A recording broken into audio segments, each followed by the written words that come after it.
Hello student, आप लोगों का काफ़ी इम्पोर्टेंट टॉपिक एडवांस मैथ का टॉपिक निर्देशांक ज्यामिति चल रहा है और हमने इस टॉपिक में बहुत सारे क्वेश्चन सॉल्व कर लिए हैं। अब आप लोगों की प्रॉब्लम जो आ रही हैं लगातार उनको मैं सॉल्व कराऊंगा।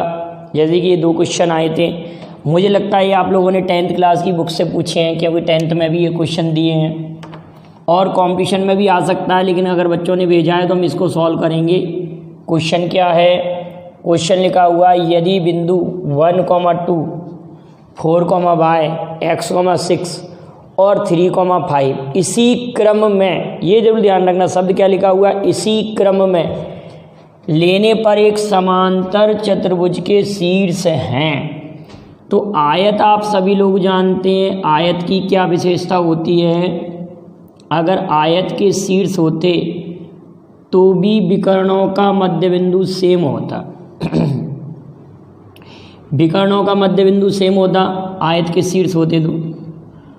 ये आयत होता है जिसकी सम्मुख भुजाएं बराबर होती हैं। ये अगर 15 सेंटीमीटर लंबा है तो ये भी 15, ये अगर 10 है तो ये भी 10, इसका विकर्ण ये 13 है तो ये भी 13, ये 13 है तो ये भी 13। मतलब इसमें क्या नियम रहता है, आयत में जैसे कि ये लंबाई है 12, लंबाई 12 है, चौड़ाई 5 है, और अगर ये विकर्ण 13 है, विकर्ण कितना है 13 है, तो इसके दोनों विकर्णों की लंबाई बराबर होती है आयत में।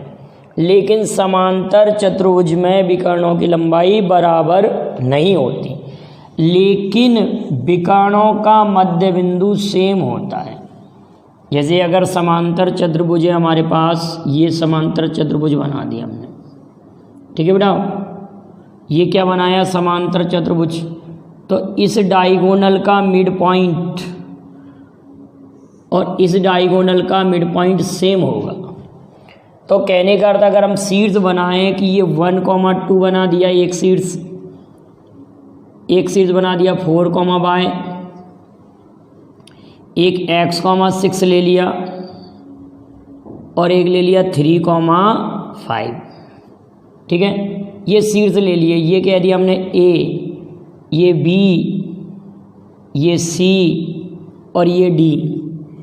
इस क्रम में हमने पॉइंट ले लिए।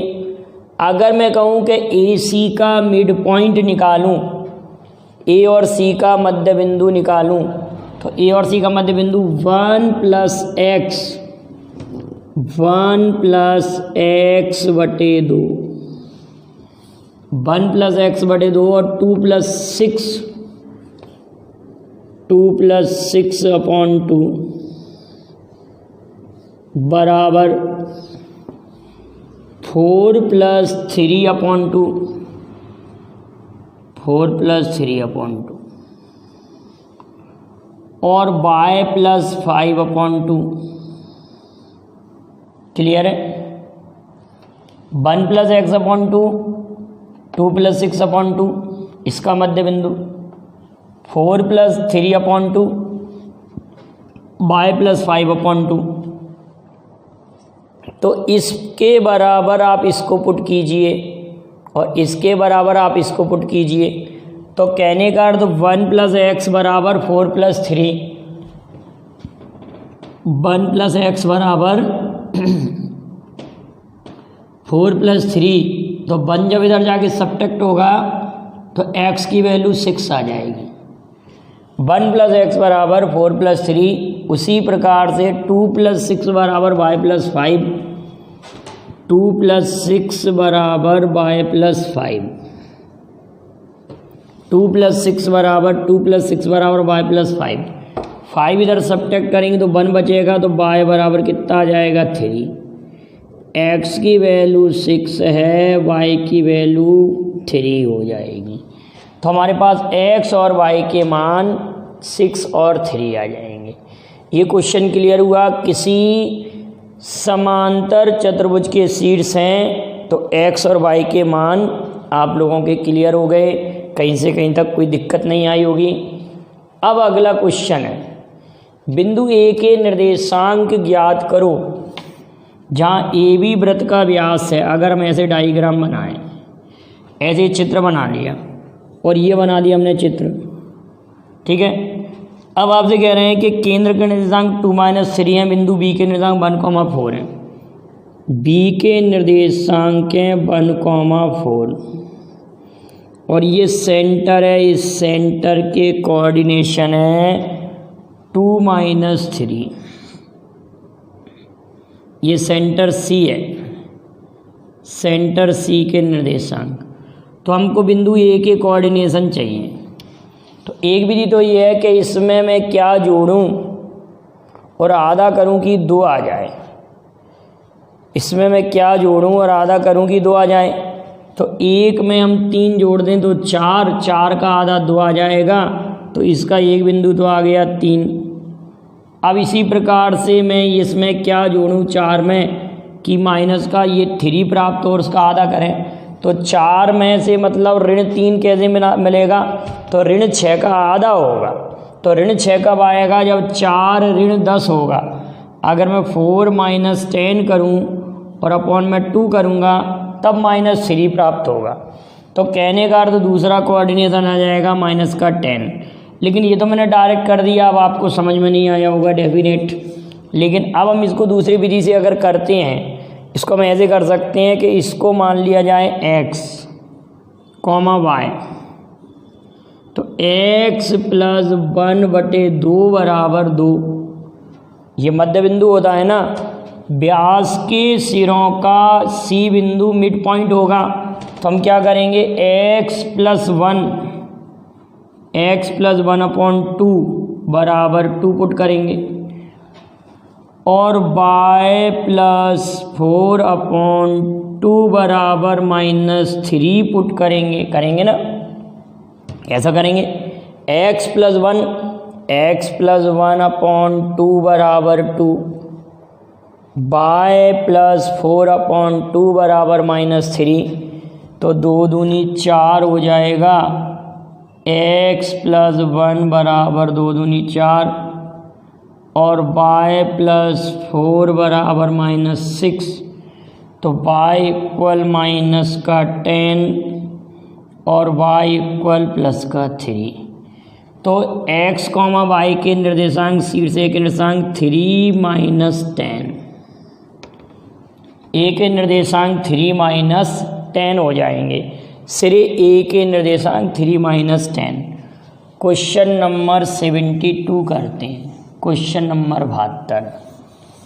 अब लेते हैं अगला क्वेश्चन, भी आप लोगों की प्रॉब्लम के रूप में आया है। किसी समचतुर्भुज के शीर्ष दिए क्रमागत, तो समचतुर्भुज का हमको एरिया फाइंड करना है। अब हमको समचतुर्भुज के शीर्ष दिए गए हैं, तो समचतुर्भुज का एरिया फाइंड करना है। क्या दिया है, क्वेश्चन नंबर 72 करेंगे। एक समचतुर्भुज के क्रमागत शीर्ष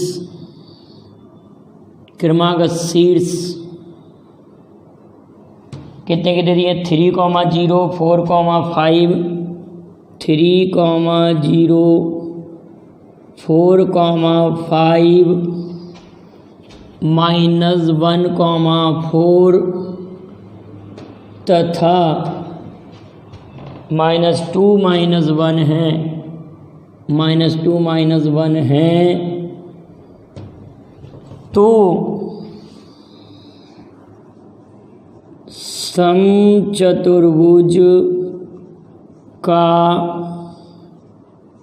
क्षेत्रफल ज्ञात कीजिए। तो समचतुर्भुज का क्षेत्रफल ज्ञात कीजिए। क्वेश्चन कह रहे हैं समचतुर्भुज के शीर्ष हैं, तो समचतुर्भुज का क्षेत्रफल ज्ञात करें। ये शीर्ष किसके दिए हैं बेटाओ, समचतुर्भुज के शीर्ष दिए हैं। तो आप सभी लोग ये जानते हैं कि जिसकी चारों भुजाएं बराबर होती हैं वो वर्ग भी हो सकता है और समचतुर्भुज भी हो सकता है। लेकिन चारों भुजाओं के साथ विकर्ण आपस में बराबर होते हैं तो वो वर्ग होता है। तो ये तो हो जाएगा स्क्वायर। अगर ये चारों भुजाएं बराबर हों A B B C C D D A और विकर्ण भी बराबर हो ए बी सी डी, अगर मैं ऐसा कहता कि A B B C C D D A साथ साथ में ए सी बराबर बी डी, तो ये स्क्वायर हो गया। लेकिन अगर इसी आकृति में इसी फिगर को अगर हम ऐसा कर दें, इस प्रकार से बना दें, ऐसा बना दें जिसमें ऑल साइड्स इक्वल हों, सभी भुजाएं बराबर हों, what diagonal are not equal, विकर्ण बराबर ना हो, विकर्ण बराबर ना हो। अगर ये डायगोनल बराबर नहीं है, ये विकर्ण बराबर नहीं है, तो ये कहलाता है समचतुर्भुज, जिसको कहते हैं हम रोम्बस। रोम्बस समचतुर्भुज। समलंब चतुर्भुज अलग होता है, उसको कहते हैं हम ट्रेपेजियम, और समांतर चतुर्भुज अलग होता है, जिसको कहते हैं पैरेललोग्राम। तो यहाँ बात हो रही है समचतुर्भुज की, रोम्बस की। तो रोम्बस का एरिया होता है 1/2 d1 इंटू d2, पहला विकर्ण गुणित दूसरा विकर्ण। तो यहाँ पर अगर इसके शीर्षों के मान में लिखूँ 3, 0, 4, 5 -1, 4 और -2, -1, अगर मैं ऐसे लिखूँ, ये क्या है? समचतुर्भुज के शीर्षों के निर्देशांक हो गए।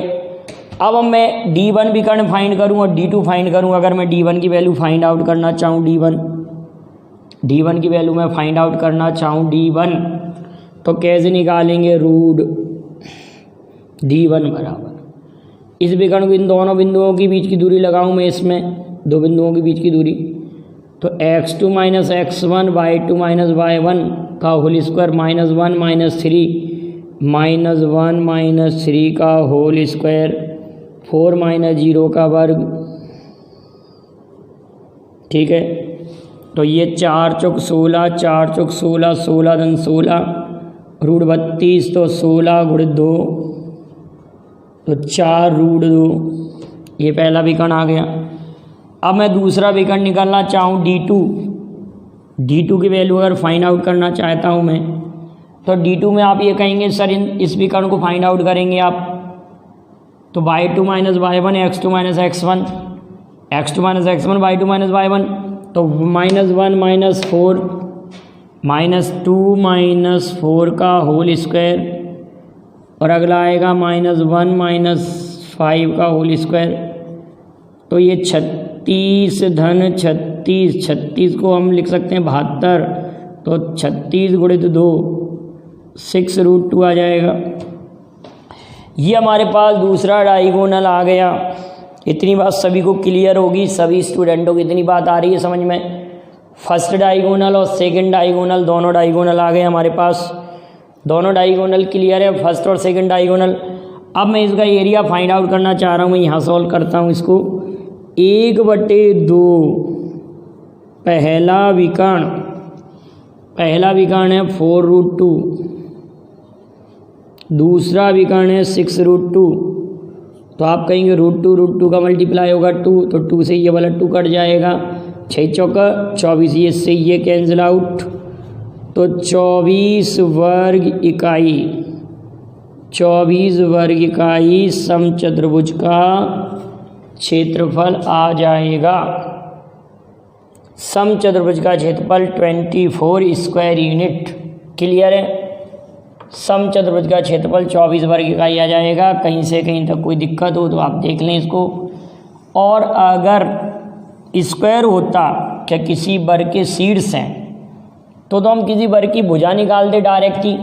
एक क्वेश्चन ऐसा भी आया था कि एक वर्ग के क्रमागत शीर्ष हैं। एक क्वेश्चन अभी मैं आपको देता हूँ, उसमें वर्ग के क्रमागत शीर्ष हैं, तो आप उसमें डायगोनल नहीं निकालेंगे, चारों भुजाएं नहीं निकालेंगे, बस आप दो बिंदुओं के बीच की दूरी निकालकर एक भुजा फाइंड आउट कर लेंगे। क्वेश्चन दिया है कि बिंदु, अगला क्वेश्चन ले रहे हैं, क्वेश्चन नंबर 73।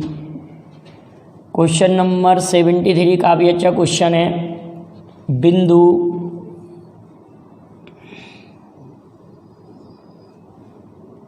-1 -2 कॉमा 1, -0 कॉमा -1, -2 इसके बाद दिया -3, 0 तथा -3, 0 करके लिखा है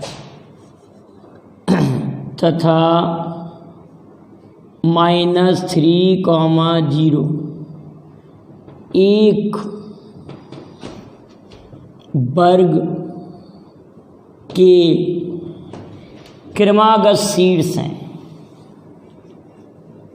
क्रमागत शीर्ष हैं, शीर्ष के निर्देशांक, वर्ग के क्रमागत शीर्षों के निर्देशांक, ऐसे कर लो, शीर्षों के निर्देशांक हैं।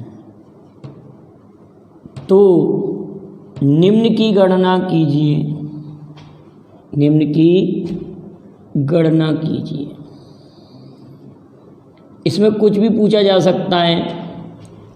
फर्स्ट पॉइंट कह रहे हैं वर्ग की भुजा, वर्ग की भुजा। दूसरा पॉइंट कह रहे हैं वर्ग का परिमाप, वर्ग का परिमाप। तीसरा पॉइंट कह रहे हैं वर्ग का विकर्ण, वर्ग का विकर्ण। ये आपसे 3 बातें पूछ रहे हैं। तो अगर मैं इसका डायग्राम बनाऊं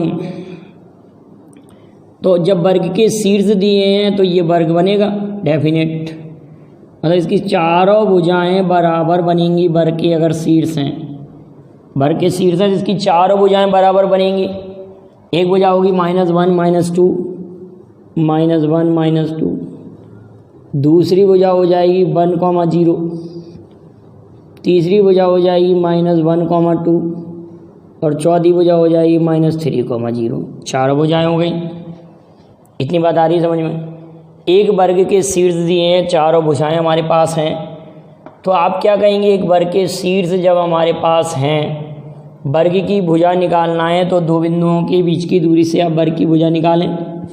इन दोनों के बीच की दूरी निकालें। पहला क्वेश्चन का आंसर, वर्ग की भुजा निकालने के लिए किन्हीं भी 2 बिंदुओं को ले लो। इन दोनों को ले लिया तो इसमें से इसको घटाएंगे।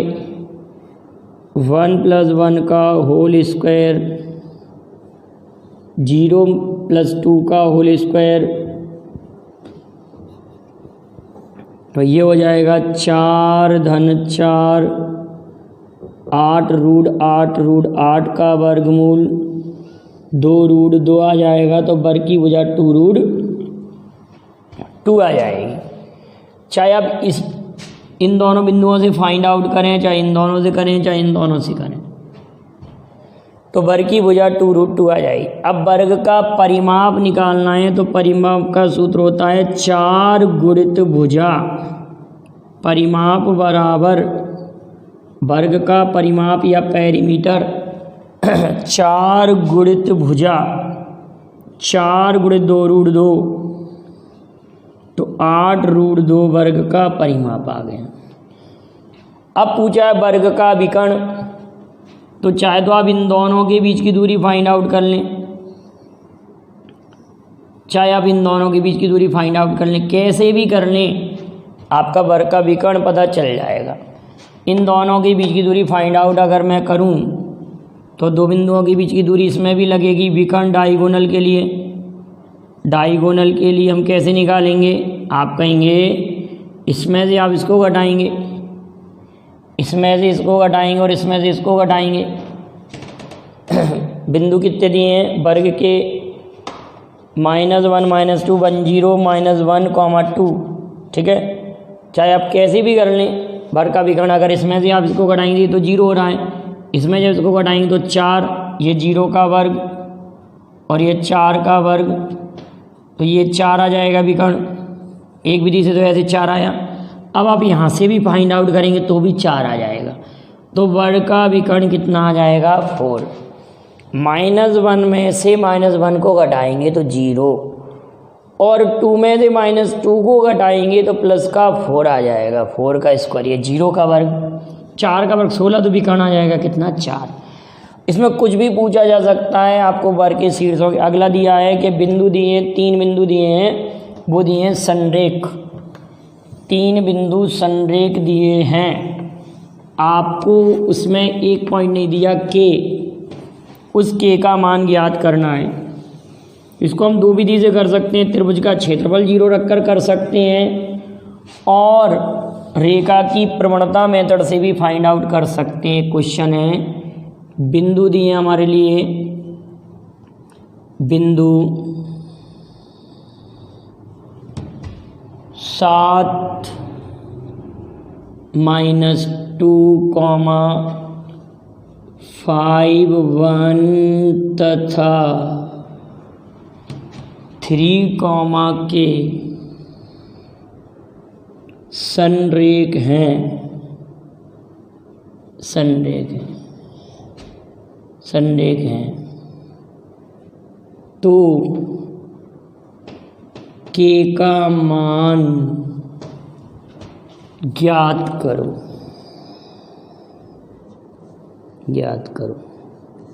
ये बिंदु संरेख हैं तो के का मान ज्ञात करना है। क्या ज्ञात करना है? बिंदु संरेख हैं तो के का मान हमको ज्ञात करना है। तो कैसे फाइंड आउट करेंगे के का मान? इन दोनों से प्रवणता ज्ञात करेंगे और इन दोनों से प्रवणता ज्ञात करेंगे। अगर कहें कि ये बिंदु है 7 - 2, ऐसे बहुत सारे क्वेश्चन कर लिए बेटा, और 5, 1, अगला लिख दिया 3, के। इसको कहते हैं कि ये बिंदु ए है, ये बिंदु बी है और ये बिंदु सी है। तो ए बी की प्रवणता y2 - y1, 1 + 2, y2 - y1, x2 - x1, 7, x2 - x1 मतलब y2 - y1, x2 - x1, 5 - 7, y2 - y1, k - 1, 3 - 5, तो ये आ रहा है 3/-2, k - 1 में माइनस का 2, तो -2 से -2 कट रहा है, तो 3 बराबर k - 1, तो k बराबर 3 + 1, तो k की वैल्यू कितनी आ जाएगी 4। k का मान कितना आ जाएगा 4। एक तो हमने प्रवणता मेथड से किया और इसी क्वेश्चन को हम त्रिभुज का क्षेत्रफल मेथड से कर सकते हैं। आप लोग क्षेत्रफल मेथड से करके रखेंगे कि बिंदु संरेख हैं तो त्रिभुज का क्षेत्रफल आप 0 रख के सॉल्व करके देखना।